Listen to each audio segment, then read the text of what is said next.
Doctor Babasaheb Ambedkar Marathwada विद्यापीठाअंतर्गत UGCच्या संयुक्त विद्यमानाने Malaviya mission teacher training centre या अंतर्गत online refresher course in research methods या संदर्भात सूक्ष्म अध्यापनाचे सादरीकरण मी डॉक्टर उद्धव भाऊसाहेब फुडके आपणासमोर सादर करत आहे।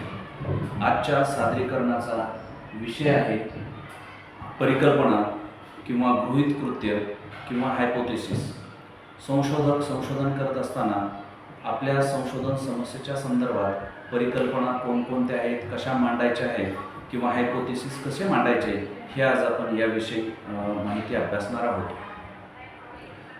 समस्या निश्चित झाल्यानंतर संशोधक उद्दिष्टे निश्चित करत असतो। ही उद्दिष्टे किंवा ही प्रक्रिया पूर्ण झाल्यानंतर आपण त्यापूर्वी केलेले संबंधित विषयाचे वाचन, आपला अनुभव यातून एकापेक्षा जास्त परिकल्पना आपल्या डोळ्यासमोर किंवा नजरेसमोर येत असतात। परिकल्पना म्हणजे नेमकं काय?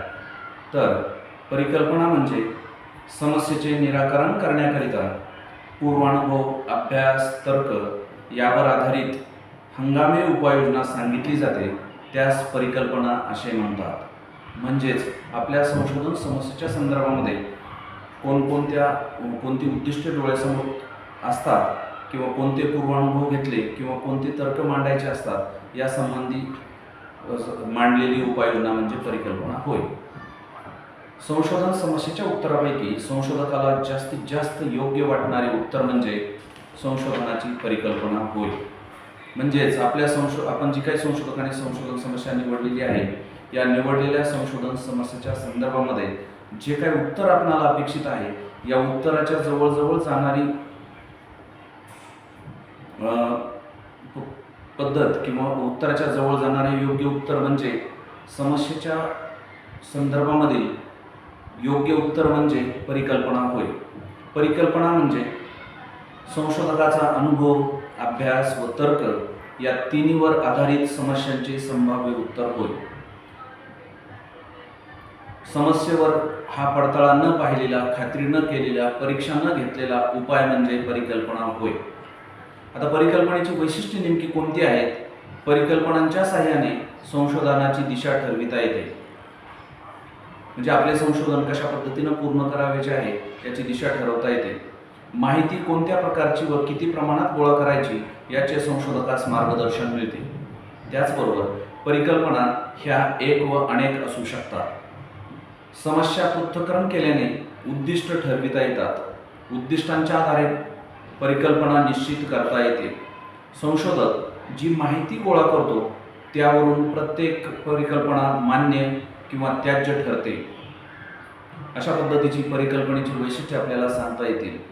त्याचबरोबर परिकल्पना मांडणं का गरजेचं आहे किंवा का महत्त्वाचं आहे ही आपणास माहिती पाहिजे। म्हणून परिकल्पनेचे महत्त्व, संशोधन प्रक्रियेला एक निश्चित दिशा प्राप्त होते। आपले संशोधन कोणत्या मार्गाने करायचे याची एक निश्चित दिशा संशोधकाला मिळते। कोणती माहिती मिळविणे आवश्यक आहे आणि कोणती माहिती अनावश्यक आहे याचे ज्ञान संशोधकाला प्राप्त होते। परिकल्पनेचे महत्त्व दुसरे, संपूर्ण संशोधन प्रक्रियेमध्ये कोणत्या दिशेने जावे हे संशोधकाला परिकल्पनेमुळे समजते।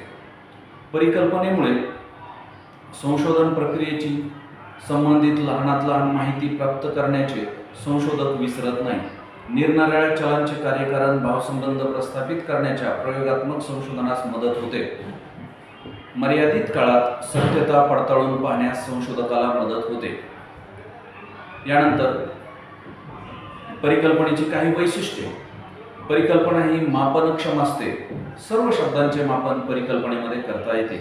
परिकल्पनांची रचना स्पष्ट शब्दात केली जाते।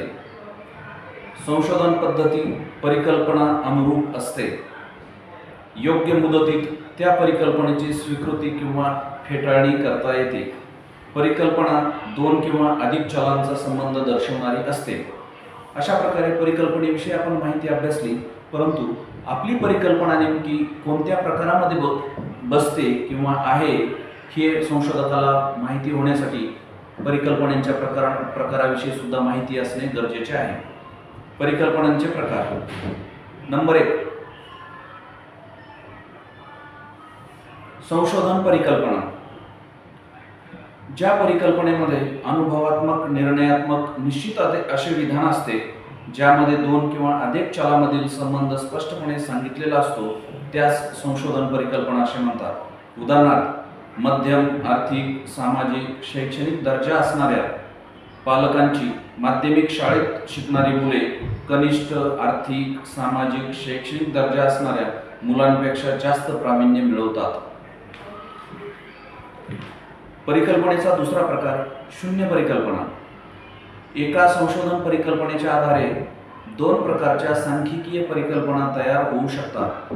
पहिली परिकल्पना 2 गटाच्या मध्यात शून्याचा फरक पडत असेल असे स्पष्टपणे सांगते. याला शून्य परिकल्पना किंवा सांख्यिकीय परिकल्पना असे म्हणतात. उदाहरणार्थ, मध्यम आर्थिक, सामाजिक, शैक्षणिक दर्जा असणाऱ्या पालकांच्या माध्यमिक शाळेत शिकणाऱ्या मुलांच्या शैक्षणिक प्रावीण्यामध्ये आणि कनिष्ठ आर्थिक, सामाजिक, शैक्षणिक दर्जा असणाऱ्या पालकांच्या माध्यमिक शाळेत शिकणाऱ्या मुलांच्या प्रावीण्यामध्ये विशेष फरक दिसून येत नाही. याला शून्य परिकल्पना असे म्हणतात. परिकल्पनेचा तिसरा प्रकार, प्रश्न परिकल्पना.